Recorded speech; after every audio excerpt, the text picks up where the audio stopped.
नमस्कार। चलिए आज महादेव और पार्वती के उस दिव्य विवाह की कहानी में उतरते हैं। ये सिर्फ एक विवाह नहीं था, जानते हैं? ये तो एक पूरे ब्रह्मांडीय घटना थी। एक ऐसी कहानी जो प्रेम, अटूट भक्ति और बहुत गहरे प्रतीकों से भरी हुई है। तो इस कहानी की असली शुरुआत कहाँ से होती है?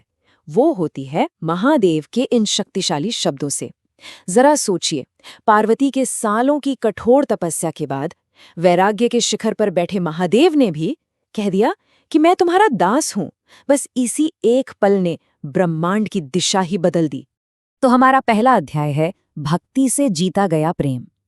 ये कहानी है पार्वती की, उस महातपस्या की जिसने नामुमकिन को मुमकिन कर दिखाया। देखिए, इस कहानी का सबसे मजेदार मोड़ यही है। महादेव खुद एक ब्रह्मचारी का भेष बनाकर आते हैं पार्वती का संकल्प तोड़ने के लिए। और तो और वो अपनी ही बुराई करने लगते हैं। लेकिन जब वो पार्वती की अटूट निष्ठा देखते हैं ना, तो उनका दिल पिघल जाता है और बस पलक झपकते ही जो परीक्षक था वो प्रशंसक बन जाता है। अब आता है दूसरा अध्याय, ब्रह्मांड की सबसे अनोखी बारात।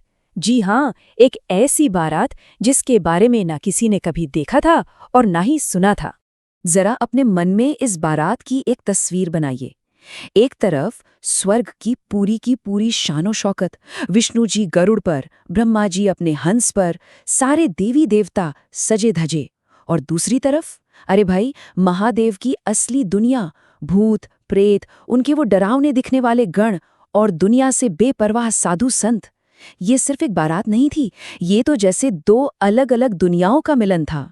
और खुद दूल्हे राजा का श्रृंगार, मतलब किसी भी शाही परंपरा से एकदम हटकर।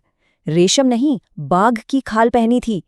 हीरे मोती नहीं, गले में सर्प और मुंडों की माला। चंदन का लेप बिल्कुल नहीं, श्मशान की पवित्र भस्म। असल में ये महादेव का सबसे असली रूप था, जो बताता है कि वो दुनिया के मोह से कितने ऊपर हैं। अब आता है तीसरा अध्याय, भयानक दूल्हा और दिव्य दर्शन। और कहानी अब अपने सबसे नाटकीय, सबसे ड्रामेटिक मोड़ पर पहुंच चुकी है। अब कल्पना कीजिए उस पल की जब भूत प्रेतों और अघोरियों की ये पूरी टोली राजमहल के दरवाजे पर आ खड़ी हुई। वहां जितने भी लोग थे उनके चेहरों पर हैरानी थी, यकीन नहीं हो रहा था और शायद थोड़ा बहुत डर भी था। मगर सबसे बड़ा सवाल तो ये था, पार्वती की माँ मैनावती जब इस नज़ारे को देखेंगी तो क्या करेंगी? उन्होंने तो अपनी बेटी के लिए एक सुंदर राजसी राजकुमार का सपना देखा था, और हुआ भी ठीक वैसा ही। महादेव का वो औघड़ रूप, यानी वो अस्त व्यस्त भस्म लगाए तपस्वी का रूप देखकर मैनावती का तो दिल ही बैठ गया। उन्होंने अपनी बेटी का हाथ ऐसे डरावने दिखने वाले वैरागी को देने से साफ साफ मना कर दिया, और बस वहीं पर शादी रुकती हुई नजर आई। तब पार्वती ने महादेव से अनुरोध किया कि वो उनकी माँ को अपना असली दिव्य रूप दिखाएं। तो महादेव ने पहले अपना भैरव रूप दिखाया, उनका सबसे विकराल, सबसे विनाशकारी पहलू, ये दिखाने के लिए कि इस शांत दिखने वाले तपस्वी के पीछे कितनी बड़ी, कितनी असीम शक्ति छिपी हुई है। और फिर उसी पल उन्होंने अपना सुंदरम रूप दिखाया, परम सौंदर्य का शिखर। उनका चेहरा इतना शांत, इतना निर्दोष और इतना तेजस्वी था कि पूरा का पूरा मंडप एक दिव्य रोशनी से जगमगा उठा। ये महादेव के दोनों रूपों को दिखाता है, वही भैरव हैं और वही सुंदरम भी। और अब आते हैं आखिरी अध्याय पर, इस विवाह का वो शाश्वत संदेश जो सिर्फ एक रस्म नहीं बल्कि ब्रह्मांडीय सिद्धांतों का मिलन था। तो इस पूरी कहानी का मतलब क्या है? असल में ये मिलन ज्ञान और भक्ति का मिलन था।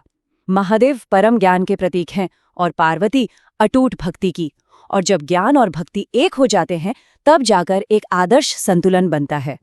देखिए, इस दिव्य कथा से 3 बहुत जरूरी संदेश हमें मिलते हैं। पहला, समानता का, जब शिव ने शक्ति को अपना आधा अंग बना लिया और अर्धनारीश्वर कहलाए। दूसरा संदेश, समावेश का, जब उन्होंने समाज के उन प्राणियों को जिन्हें कोई नहीं पूछता, उन्हें अपनी बारात में सबसे ज्यादा सम्मान दिया। और तीसरा, सरलता का, ये विवाह साबित करता है कि सच्चा प्रेम आत्मा का होता है, बाहरी दिखावे का नहीं। और अंत में ये हजारों साल पुरानी कहानी आज हमारे लिए एक बहुत जरूरी सवाल छोड़ जाती है। ये दिव्य मिलन आज की हमारी इस दुनिया को प्रेम, समानता और हर किसी को बिना किसी शर्त के अपनाने के बारे में क्या सिखा सकता है? जरा सोचिएगा।